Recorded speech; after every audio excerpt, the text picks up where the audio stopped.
नमस्कार। आज हम जानेंगे 7वें श्लोक का अर्थ। श्लोक 7वां।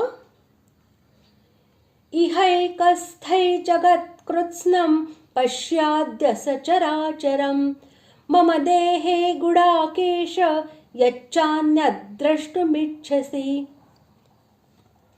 श्लोक का अर्थ। हे अर्जुन, अब इस मेरे शरीर में एक जगह स्थित चराचर सहित संपूर्ण जगत को देख तथा और भी जो कुछ देखना चाहते हो सो देख।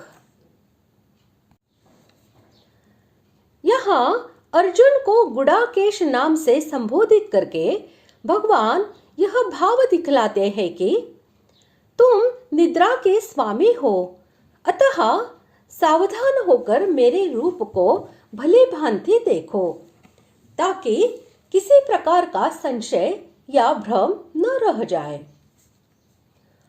अद्य पद यहाँ अब का वाचक है।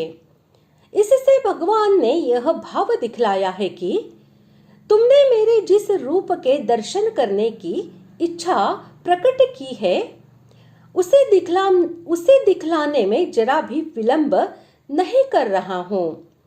इच्छा प्रकट करते ही मैं अभी दिखला रहा हूँ।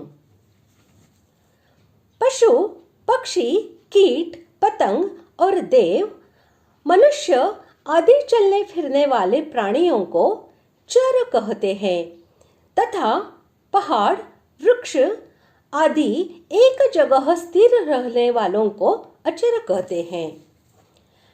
ऐसे समस्त प्राणियों के तथा उनके शरीर, इंद्रिय, भोग स्थान और भोग सामग्रियों के सहित समस्त ब्रह्मांड का वाचक यहाँ कृत्स्नम और सचराचरम इन दोनों विशेषणों के सहित जगत पद है।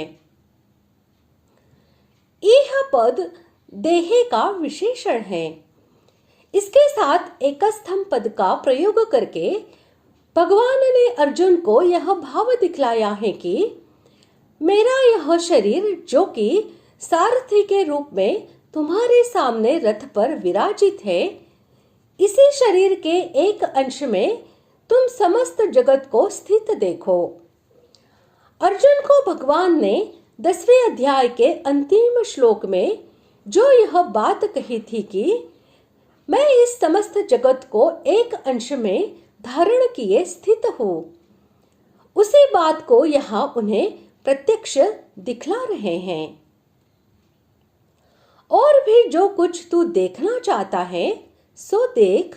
इस कथन से भगवान ने यह भाव दिखलाया है कि इस वर्तमान संपूर्ण जगत को देखने के अतिरिक्त और भी मेरे गुण, प्रभाव आदि के द्योतक कोई दृश्य अपने और दूसरों के जय पराजय के दृश्य अथवा जो कुछ भी भूत, भविष्य और वर्तमान की घटनाएं देखने की तुम्हारी इच्छा हो, उन सबको तुम इस समय मेरे शरीर के एक अंश में प्रत्यक्ष देख सकते हो।